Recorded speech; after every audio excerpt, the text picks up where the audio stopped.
É um filme que mexeu muito comigo. Um filme que conta a história de a história real de um homem que tinha um sonho, tinha um projeto, que a mulher não acreditou, que a família talvez não tenha acreditado, mas que num determinado momento ele conseguiu alcançar.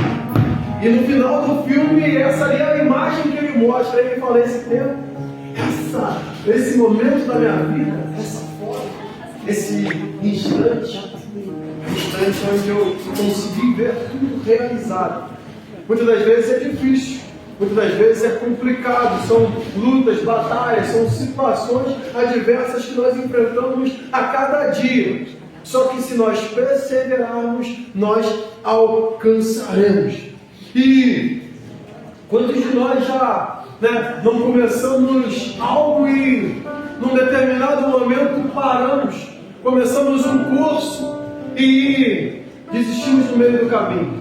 Começamos a estudar um idioma, falando: agora eu vou falar inglês, agora eu vou falar francês, agora sim eu vou embarcar no alemão. E chega no meio do caminho, estava muito difícil, eu tive uma dificuldade e parei. Quantas pessoas pararam no meio do caminho, com os seus sonhos, os seus projetos, os seus propósitos, até mesmo com Deus?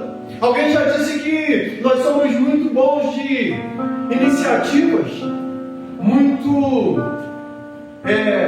somos bons de iniciativas, nós somos mais ou menos de continuativa e péssimos em acabativa. Eu nem sei se isso se encaixa bem no português, mas a verdade é que nós somos assim. Nós começamos uma obra, nós começamos algo, mas no meio do caminho falamos: rapaz, é muito gasto, é muito dinheiro, eu não tenho dinheiro para comprar o cimento esse mês. Aí a gente já vai diminuindo o ritmo da obra. Nós começamos as coisas e vamos parando aos poucos. Então nós estamos mais ou menos na continuativa e péssimos em acabar, péssimos na acabativa. Porque muitas das vezes são dificuldades, porque muitas das vezes são frustrações, são situações que nós enfrentamos. Mas quem já viu esse filme sabe que valeu a pena para aquele homem perseverar. Valeu a pena para que a história dele hoje fosse contada no filme, porque a história real. Valeu a pena. Todas as noites de sono, todas as dificuldades. Eu não sei se realmente ele teve que passar a noite na rodoviária, no banheiro da rodoviária com seu filho. Mas eu sei que muitas pessoas tiveram histórias fantásticas, histórias dificílimas na vida, mas um dia elas alcançaram. E a verdade é, nós só iremos alcançar se nós perseverarmos. E é o que Gálatas, Paulo, ele vai escrever aos Gálatas assim, verso 9: e não nos cansemos de fazer o bem, pois no tempo próprio colheremos, se nós não desanimarmos. De fato, a perseverança tem um grande poder, o poder de provar que é o poder daqueles que continuam. A perseverança ela tem um grande poder de nos fazer alcançar. A verdade é que no final quem plantou ele vai colher. No final quem estudou vai passar na prova. No final quem pediu vai conseguir receber. Quem lutou tanto vai conseguir receber aquela recompensa de que tanto a pessoa esperou, de tanto a pessoa fez. Mas o problema é que a desistência talvez seja uma das principais coisas que não nos deixam alcançar. Nós desistimos no meio do caminho, nós paramos diante das pequenas dificuldades. E como eu sempre digo, a Bíblia é repleta de histórias de homens, de mulheres que são um grande exemplo para nós. Eu falei na sexta-feira a respeito de Jó, que foi um homem que foi levado a um sofrimento extremo, foi levado ao caos, foi levado a perder tudo, perdeu a sua riqueza, perdeu a sua família, perdeu tudo que ele tinha ao redor. E na hora que ele precisava de uma palavra amiga, a esposa disse: amaldiçoa o teu Deus e morre. Na hora que ele precisava de uma palavra amiga, os amigos disseram: Jó, talvez você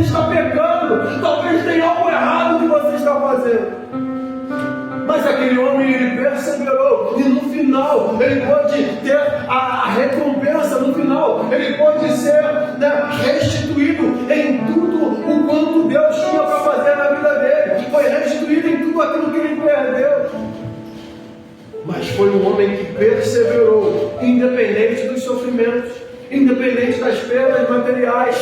Como eu falei sobre Ana, que ela foi uma mulher que perseverou. Alguns historiadores dizem que aquela mulher orou por 25 anos para que ela tivesse um filho.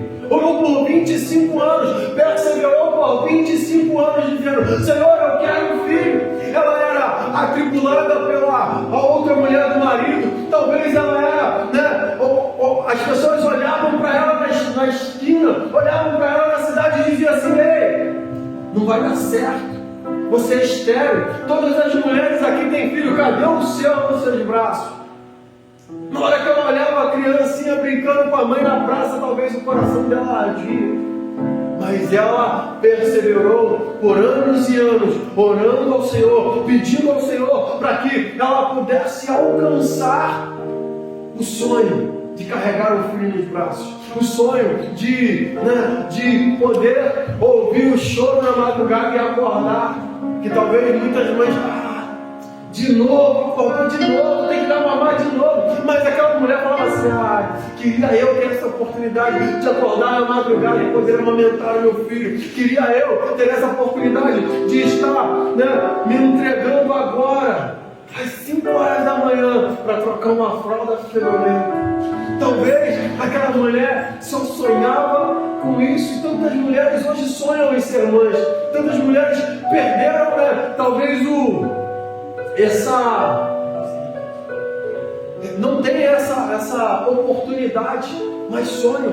Está entendendo? Aí eu pensei, José é a mesma coisa. Ele tinha um sonho, ele teve um sonho, ele teve um projeto que foi dado pelo próprio Deus para ele. Mas num determinado momento, a família desacreditou. As pessoas olharam e falaram assim: tu é maluco?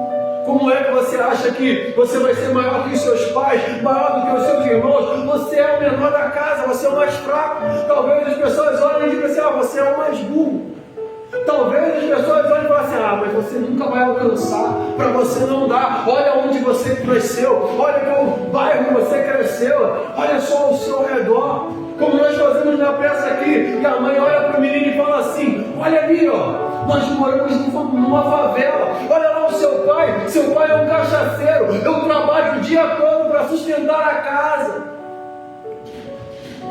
Muitas das vezes as pessoas olham e acham que nós não iremos alcançar. Mas hoje eu quero falar que se nós perseverarmos, nós alcançaremos aquilo que Deus prometeu sobre a nossa vida, porque quem prometeu foi Ele. Então nós iremos alcançar tudo aquilo que um dia Ele prometeu. Você só precisa continuar perseverando dia após dia, continuar perseverando. E quando Paulo ele escreve isso aos Gálatas, ele diz que nós precisamos, né, nós temos a necessidade de nos conservar firmes na perseverança, porque ele vem falar, né, que no tempo próprio colheremos se não desanimarmos. Porque muitas das vezes a pancada vem, a facada vem, as situações adversas vêm, as tentações vêm. São tantas coisas que elas tentam nos tirar do foco, são tantas coisas que elas tentam nos paralisar, tantas coisas que tentam nos tirar dos sonhos, dos projetos de Deus para nós. Porque muitas vezes nós pensamos só nas coisas más, só nos obstáculos, só nas situações adversas, mas na verdade também existem coisas que elas vêm aos nossos olhos e enchem os nossos olhos e fazem com que nós venhamos: opa, eu vou desviar só um pouquinho. Eu vou, né, mirar só um pouquinho fora do alvo e depois eu volto. Mas tantas pessoas foram para fora do alvo, tantas pessoas tentaram tirar férias da igreja. Mas é só férias. E passaram-se 2, 3, 4 meses, 5 anos, 10 anos, 15 anos e nunca mais voltaram. E perderam aquilo que Deus tinha, perderam aqueles grandes sonhos e projetos que Deus tinha colocado diante dele. Porque resolveram tirar férias, porque resolveram tirar 1 milímetro visão do alvo e se perderam. Alguns têm a oportunidade de voltar, outros se perdem de uma forma tão grande que acabam se perdendo de vez e não voltam. E nada nem ninguém vai poder te parar, nada vai poder impedir os planos e os projetos do Senhor. Eu estava em casa enquanto eu estudava a palavra hoje, eu só lembrava daquele louvor, e eu perguntei a vocês vão cantar aquele louvor? Aquele que acalma o vento, aquele que aquieta o mar, eu não sei, que tira a força do fogo, que faz o leão jejuar. Canta comigo, né? O Deus que derruba muralhas, das sete faz mãe de filhos, é o mesmo que bradar no alto, não temas, sou contigo. Deus já tem o caminho aberto sobre as águas, faz romper fontes em meio ao deserto. Eu não tenho afinação nenhuma. Haverá nuvens que trazem chuvas de bênção. Ouça a voz. Deus te dá escape, livramento, porque diante das situações todas vem muitos obstáculos, vem, né? Diante da promessa do Senhor, é só mesmo Deus nos dando escape e livramento. Muitas das vezes nós colocamos a culpa no diabo, nós colocamos a culpa em tantas outras coisas, mas Deus está sempre nos dando escape e a decisão é nossa. Deus está sempre nos dando escape, Deus sempre pode te livrar, só que muitas das vezes a decisão é sua. Quantos de nós não enfrentamos Golias? Quantos de nós não enfrentamos tempestades? Quantos de nós não enfrentamos, né, situações adversas todos os dias? Só que tem situações que Deus ele vai nos fazer vencer os Golias. Tem situações que Deus ele vai nos fazer atravessar no meio das tempestades e dos terremotos. Essa semana aconteceu algo assim, né, surpreendente, que o mundo ficou assustado. O mundo ficou maravilhado, por mais que tenha acontecido uma situação terrível. Um avião tenha caído, explodido, muitas pessoas morreram, do nada, no meio do fogo, sai um homem andando. Aí ele fala assim, cara, isso só pode ser um milagre. Meu Deus! Está entendendo? Então, se o próprio Deus está prometendo um milagre sobre a sua vida, não importa se o avião vai cair, vai explodir, você vai sair de lá andando. Não importa o terremoto que venha, você vai sobreviver. Não importa o gigante que se levante, o Senhor vai te dar o escape e o livramento todos os dias. Meu Deus! Aleluia! Mas muitas das vezes o nosso problema é que falta em nós a disposição para lutar. Falta em nós a disposição para lutar. Primeiro livro de Samuel, capítulo 17, você conhece bem essa história, né? Saul, né? Verso 2 em diante diz assim: porém Saul e os homens de Israel se juntaram e escaparam do vale de Elá, e ali ordenaram a batalha contra os filisteus. Os homens de Saul eles se posicionaram para a batalha. Os homens, né, do exército de Saul estavam ali. Vamos lá, vamos desafiar esses homens. Hoje nós vamos ganhar essa guerra. Estavam, eu acredito que todos eufóricos, já contando vantagem, talvez acreditando que iria ganhar. Porém acontece algo bem interessante. Estavam estes no monte do lado da Lém e os israelitas no outro lado do monte da Quem, e entre eles o vale. Então saiu, aí vem, então saiu do arraial dos filisteus um guerreiro, cujo nome era Golias de Gate, da altura de 6 côvados e um palmo, 2 metros e 30 centímetros. Aqueles homens estavam contando vitória, mas de repente aparece um homem gigante. Aparece um homem que eles não estavam acostumados com aquele tipo de guerreiro. E aí, aqueles homens que estavam ali, prontos para lutar, falaram assim: rapaz, essa luta não dá para a gente enfrentar. Esse homem é forte demais, esse gigante é acima do que nós estamos acostumados. E muitas das vezes nós temos um problema. Nós estamos ali para lutar, mas não estamos dispostos a lutar. É que hoje eu agradeço a Deus pela equipe que Deus tem me dado, porque nós estamos aqui, um pequeno grupo, esse pequeno grupo faz louvor, faz teatro, faz dança, faz evangelismo, faz tudo ao mesmo tempo, porque são homens que Deus tem nos dado que estão dispostos a lutar. Muitas das vezes nós sofremos, nós temos uma igreja cheia, e aí aquela igreja cheia, está do lado do pastor, quer fazer a obra, está junto. E você fala assim, rapaz, tem 300 membros da igreja e o pastor está sofrendo. Mas muitas das vezes é isso, são pessoas que estão com falta de disposição para lutar. E nós estamos orando e pedindo a Deus, Senhor, envia trabalhadores para a obra. Senhor, envia homens e mulheres que queiram estar na luta, mas com disposição para lutar. Porque aqueles dois lá, aquele exército lá, estava na luta, mas diante do gigante, diante das tempestades, diante das situações adversas, começaram a recuar. Muitas das vezes falta disposição para lutar. E você vai ser um homem, uma mulher chamado pelo Senhor e vai ter disposição para lutar. Se nós queremos ter vitória, temos que estar dispostos a lutar até o fim, independente do adversário, independente da situação, independente do gigante, independente de como os seus olhos estejam vendo a situação. Você olha para um lado, cadeiras vazias, você olha para o outro lado, são terremotos, são tempestades, são tentações, são situações adversas que vêm contra você, mas você tem que continuar disposto, falando, Senhor, eu faço parte do exército de Deus vivo, e nenhum gigante, nenhuma tempestade, nenhum vento contrário vai paralisar aquilo que o Senhor tem para fazer sobre a minha vida. É a perseverança que nos conduz no caminho da vitória. É a perseverança que nos faz alcançar. Por mais que as adversidades venham, por mais que os gigantes cheguem nos afrontando, nós não podemos tremer.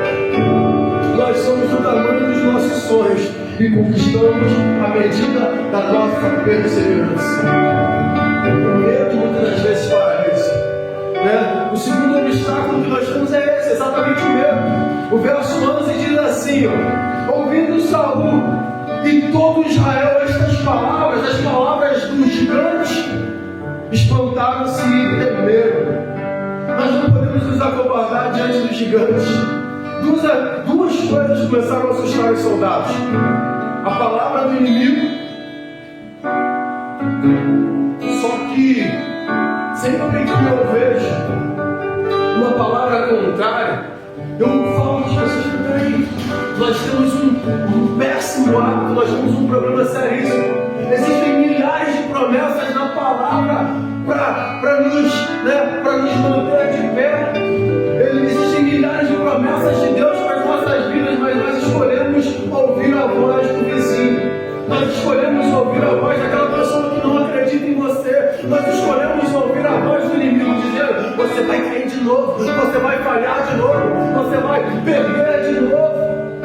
Diante das promessas do Senhor, escolha ouvir a voz do Senhor. Mas eles pararam e começaram a ouvir a voz do filisteu, começaram a ouvir a voz do gigante. Eu não sei qual é o gigante que você está enfrentando, eu não sei quais situações têm vindo todos os dias te afrontar, mas você tem que parar e ouvir a voz de Deus dizendo, filho, eu estou contigo, não temas, eu estou contigo. Ei, assim como nós acabamos de cantar, ele é aquele que tem força para parar o vento, ele é aquele que tem força para parar os terremotos, as tempestades, é ele que vai nos dar vitória diante de todas as situações. Eles olharam para o tamanho do inimigo, mas não olharam para o tamanho da promessa. Olha só o que diz, 1 João capítulo 4, verso 4, maior é o que está em nós do que o que está no mundo. O inimigo tem te afrontado, paralisado a sua vida e os teus sonhos, mas maior é o que está em você, maior é o que está em nós do que o que está no mundo. Muitas vezes as armas de Golias, elas têm tentado nos afrontar. Muitas vezes o escudo de Golias, o tamanho de Golias tem tentado nos afrontar. Mas Isaías 54:17 diz assim, toda arma preparada contra ti não prosperará, e toda língua que se levantar contra ti em juízo tu a condenarás. Esta é a herança do Senhor sobre os teus filhos, esta é a herança do Senhor sobre a tua vida, esta é a herança do Senhor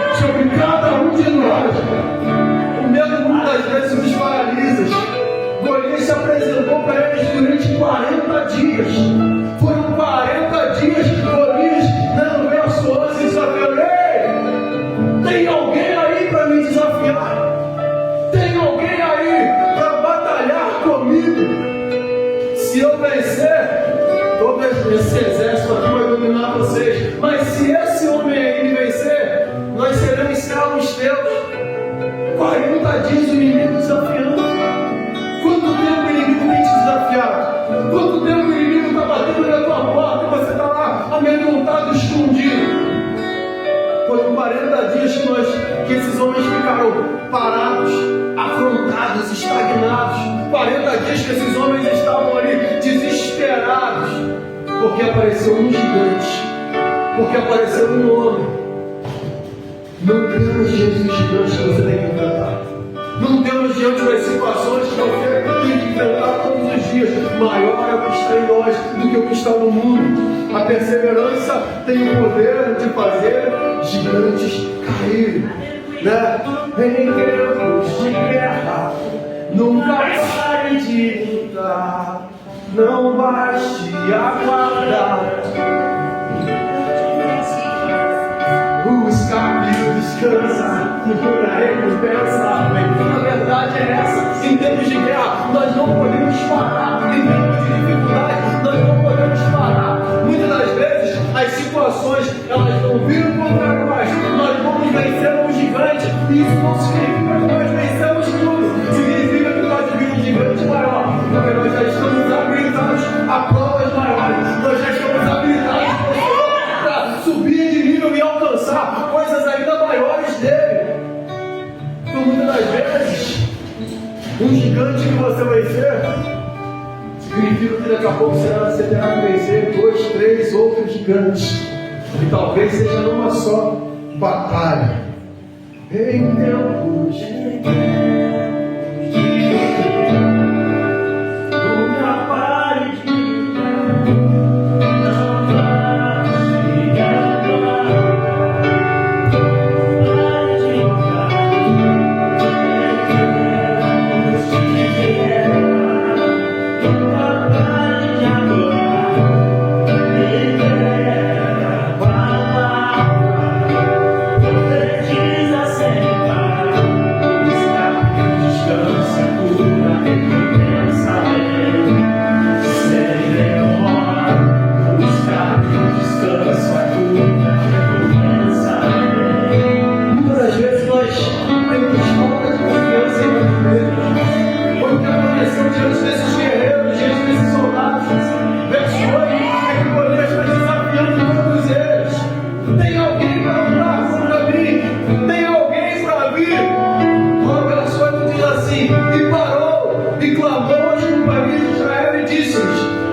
te mostrar estroxo no dia da angústia, é que a tua força é pequena. Nós não podemos ser como os hebreus em Números 13, que diante da terra prometida, diante, né, do mel que Deus tinha prometido, da terra que manava leite e mel que eles tinham prometido, eles olharam e falaram assim: ei, nós somos como gafanhotos diante daqueles homens, nós somos como gafanhotos diante dos gigantes que estão naquela terra, nós não podemos nos acomodar diante das situações que nós enfrentamos. Confie em Deus sempre, mas também acredite em você. Acredite que Deus é quem te chamou para essa grande obra. Porque muitas das vezes você se olha e fala: não, eu não vou conseguir, eu vou desistir, eu vou parar, porque eu sou fraco. Mas na verdade, você precisa acreditar um pouco mais em você. Aquele exército todo estava paralisado. Davi falou: opa, do mesmo jeito que eu matei um urso, um leão, eu derrubo esse grandão. Do mesmo jeito que eu enfrentei diversas situações da vida, essa aí vai ser só mais uma que eu irei enfrentar e eu irei vencer também.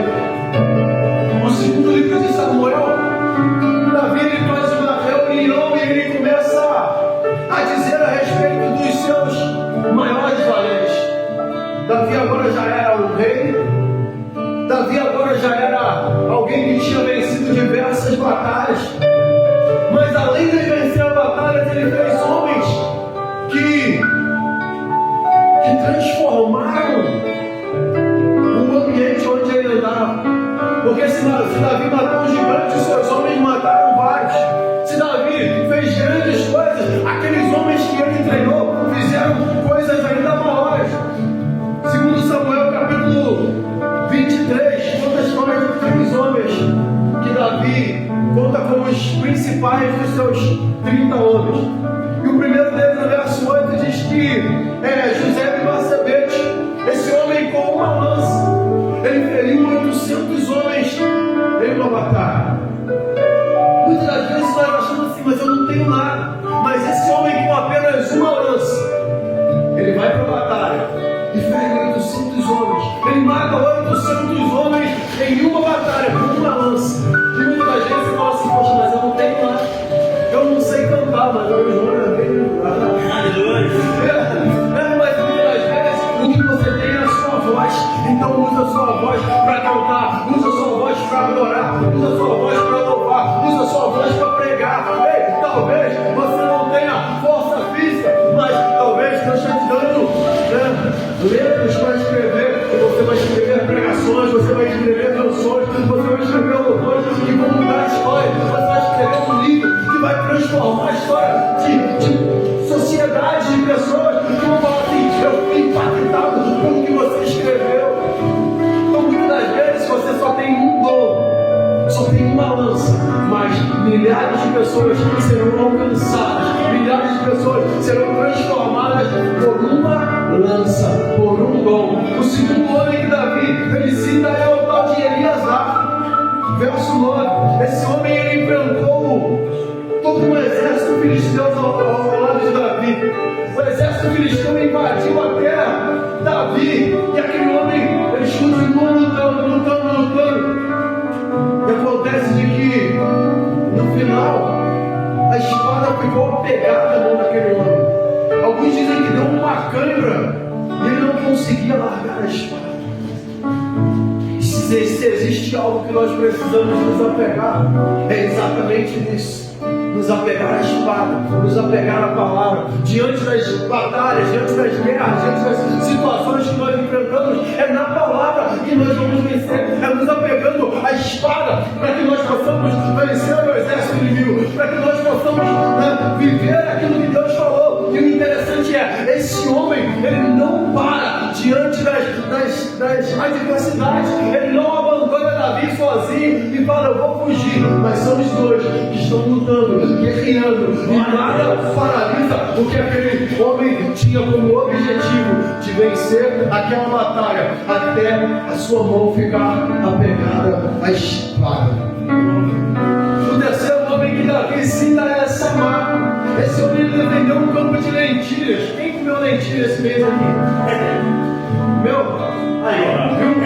Uma pessoa comeu lentilha. Quem comeu lentilha?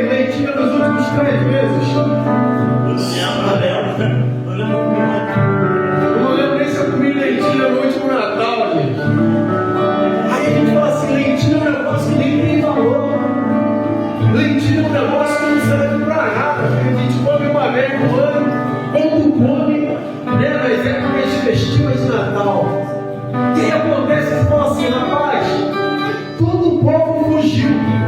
O verso 9, verso 12, se não me engano, todo o povo fugiu. Mas Samar falou, opa, eu estou aqui para defender um campo de lentilha. Talvez ele falou assim, você é maluco, isso aí não serve para nada. Deixa eles invadirem, deixa eles destruir tudo.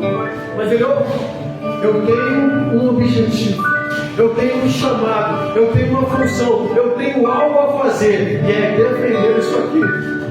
E muitas das vezes as pessoas olham para você e falam assim, cara, esse teu filho não presta. Ei, esse teu marido já não tem mais jeito. E essa tua mulher, pá, abandona ela, troca, arruma outra, que ela vai te ajudar no teu ministério. Muitas das vezes as pessoas olham e falam assim, isso aqui não tem valor nenhum. Mas é só você sabe o valor que foi ter colocado a aliança no casamento e feito uma promessa. Só você sabe o valor que teve esperar um filho por 9 meses e criar aquela criança. E talvez ele se perdeu nas drogas, talvez ele se perdeu no carro, talvez ele estava completamente perdido. E a sociedade olha e fala assim, esse aí não tem mais jeito, esse aí não presta.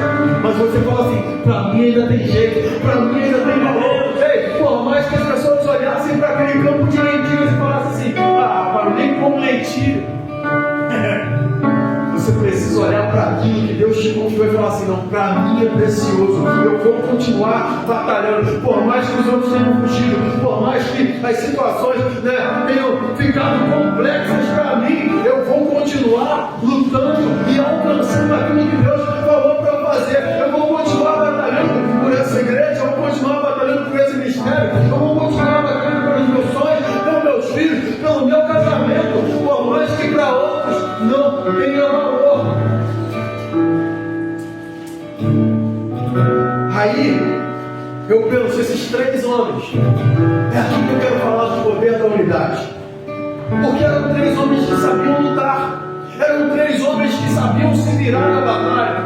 Um homem que enfrentou 800 homens com uma só lança, o outro que defendeu um campo de lentilha sozinho contra um exército filisteu, o outro que falou, do lado de Davi, é o que eu sempre sonhei lutar, então meu irmão, eles vão poder me matar, mas eu não largo essa batalha. Um homem que não desistiu, independente da situação. Eram 3 homens, 3 guerreiros, mas num determinado momento Davi, ele teve um sonho, um desejo.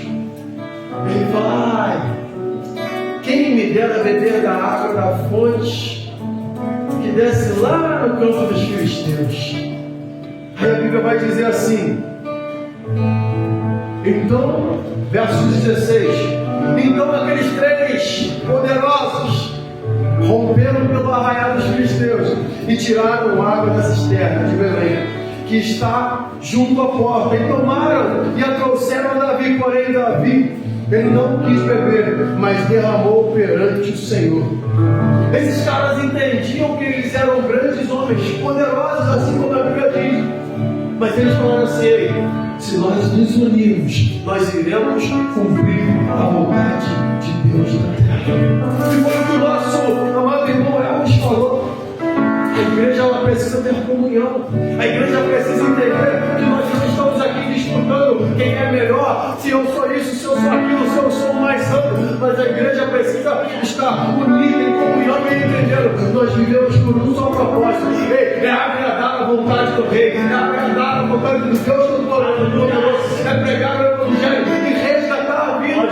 Esses homens entenderam. Por mais que morrer, peraí, irmão, eu sou bom de briga, eu matei 800 homens, ei, o outro, não, mas eu não tenho mais sabia, eu fiz, não, mas ele falou assim, vamos nos 3, vamos nos juntar para cumprir o propósito do Rei, vamos nos juntar para fazer aquilo que Deus, Ele tem para fazer através da minha vida e da sua vida.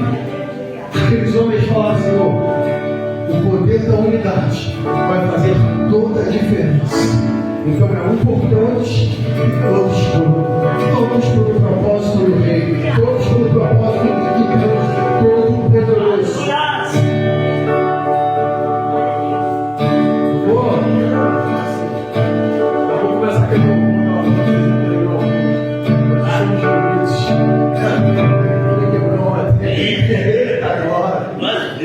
Mas a verdade é que agora eu quero falar de algo um pouquinho mais à frente. Num determinado momento, Deus envia Jesus. Jesus morre, ressuscita, começa a aparecer alguns homens, mulheres, reúne os seus discípulos, reúne aqueles homens ali e ele dá uma missão para esses homens. Lucas capítulo 24, verso 48 e 49 diz assim: vós sois minhas testemunhas destas coisas, e eis que vos envio a promessa do meu Pai. Permanecei, pois, na cidade, até que do alto sejais revestidos de poder. Deus nos chamou para ser testemunhas. Como eu falei, aqueles homens, eles acabaram sendo testemunho vivo de Davi. Aqueles homens, numa época de final de ano, Davi reúne todo o povo e começa a falar: ei, eu tenho 3 homens que fizeram grandes coisas. E eu acredito que num determinado momento Deus olhou para os céus e falou assim: agora eu tenho na terra esse, aquele ali, que está pregando o evangelho, que está fazendo a diferença, que está fazendo isso, isso e isso.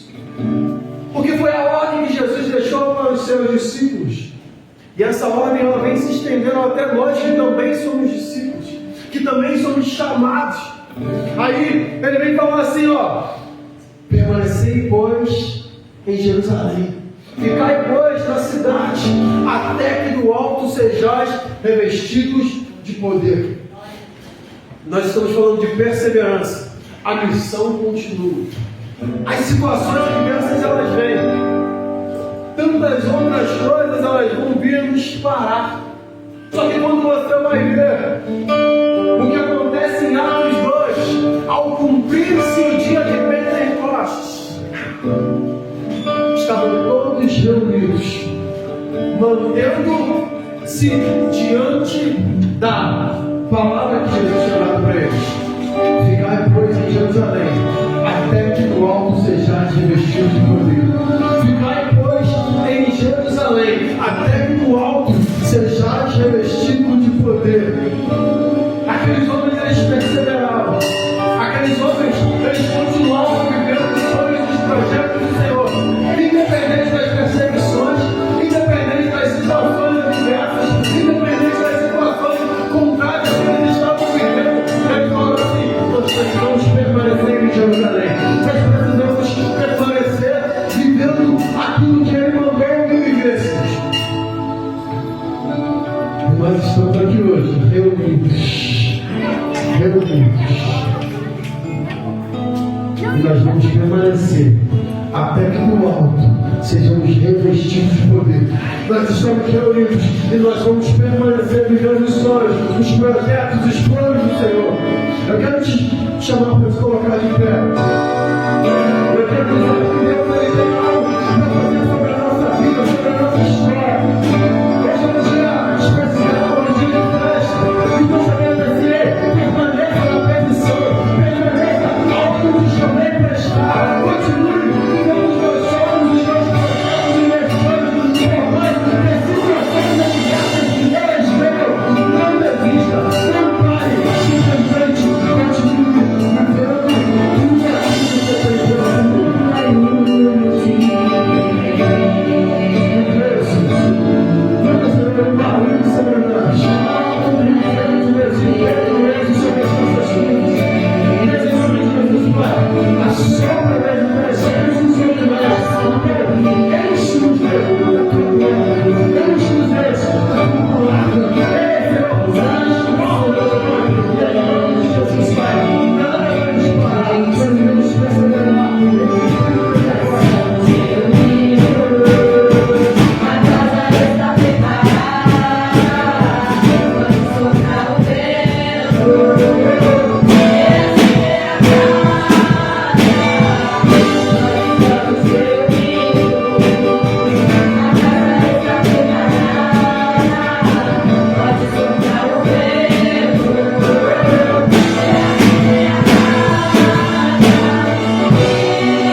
Talvez esse seja o último tempo que as pessoas vão dar. Eu não sei se eu vou voltar hoje, amanhã, mas a verdade é que esse governo mexe comigo porque ele diz que a nossa geração tem lenha para queimar. Então nós precisamos aproveitar essa lenha e queimar. Nós precisamos gastar nossa vida pregando o evangelho, gastar nossa vida vivendo os sonhos dos projetos do Senhor. Eu não sei se Jesus vai falar hoje amanhã, mas a única coisa que eu sei é: se eu morrer diante de amanhã, eu preciso estar vivendo os sonhos dos projetos dele, para alcançar aquilo que o dia me chamou, para alcançar o céu, e ele foi para cada um de nós. Então nós, como geração, que nos leva a pegar, precisamos de provar essa lenha, não pegar para ela, mas o Senhor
Aleluia.